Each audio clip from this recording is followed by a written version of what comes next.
Welcome back. I am coming to you live in Dallas this morning at the George W. Bush Presidential Center, which kicks off its Forum on Leadership today.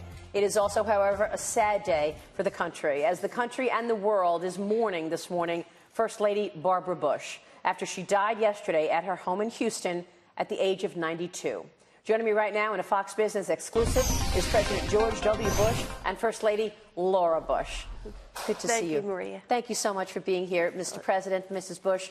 My condolences to you. Well, thank you. We appreciate that. There's a lot of condolences pouring in, and Laura and I and our entire family are very grateful for people's prayers and sympathies. It's it's the end of a beautiful life. It was an incredible life, a life well lived, but it's never easy. I know that. And, you know, all of the comments this morning about your mother are about how warm and wonderful and what a leader she was, but also tough as nails. Yeah. Well, she was warm and wonderful till you got out of line. And she wasn't too warm and wonderful. No, she was awesome. She was funny and fierce and said her mind. She was a great role model for me, for sure. I learned how to be a first lady. I was just going to say, I was reading that when you were first lady, it was easier for you than it would have been because you had your mother-in-law. I had my mother-in-law, and of course I'd watched her the whole time she was first lady, and when she campaigned with President Bush. So and I actually had the conversation with her early on when he first started to run that she would work on literacy.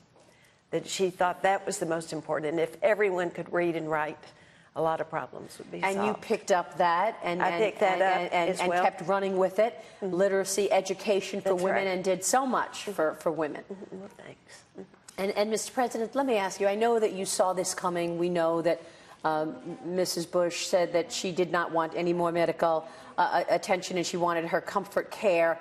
But were you able to say goodbye? Oh, yeah.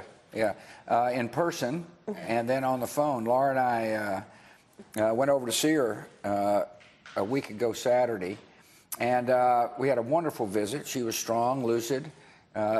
Funny, still. Funny. She and I were needling each other, and the doctor came in, and she turned to the doctor and said, "You want to know why George W. is the way he is?" And the doctor looked somewhat surprised. She said, "Because I drank and smoked when I was pregnant with him."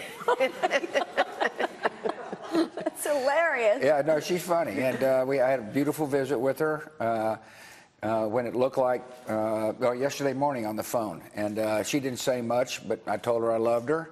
And here's the thing. She had great faith. She truly believes that there's an afterlife, that she'll be wonderfully received in the arms of a loving God, and therefore did not fear death.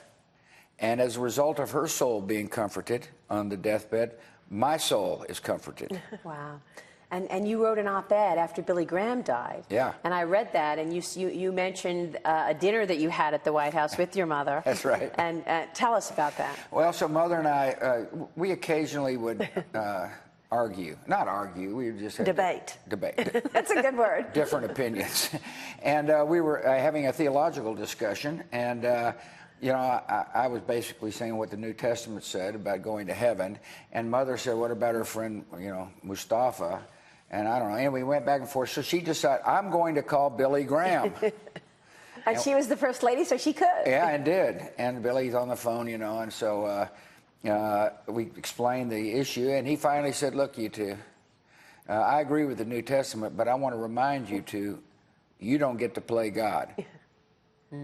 There you go. Pretty good lesson for today, by the way. It really is. And I know that Mrs. Bush, when we talked about when you were getting ready to become First Lady, and she was there, but it was also about family. It wasn't just about her love and service to our country, but look at the legacy she leaves behind with your grandchildren. That's right. And your children and your girls' children. Exactly. And she was really a wonderful grandmother to Barbara and Jenna. She took them on a trip, especially by themselves to Italy. She really did a lot of special things with them. She was not that much older than George and I are. I think she was just 20, maybe, or 21 when George was born. So she had a lot of years as a young grandmother to get to be with her grandchildren. I love the fact that she was married to your father for 73 years. Isn't that great? Yeah, he was by her side, by the way, when she passed. He said that, which yeah. is sweet. Yeah. And we have a love letter that he wrote to her that we have been talking about this morning from World War II in 1943, penned by your father, and it's going viral this morning, obviously. And it says, it reads in part, "This may sound melodramatic, but if it does, it is only my inadequacy to say what I mean. Bar, you have made my life full of everything I could ever dream of. My complete happiness should be a token of my love for you." Were they just sort of just like a love affair all the time? I mean, in Yeah, it person? seemed that way, you know. They really were. Yeah. Yeah, It they was were a great good. example.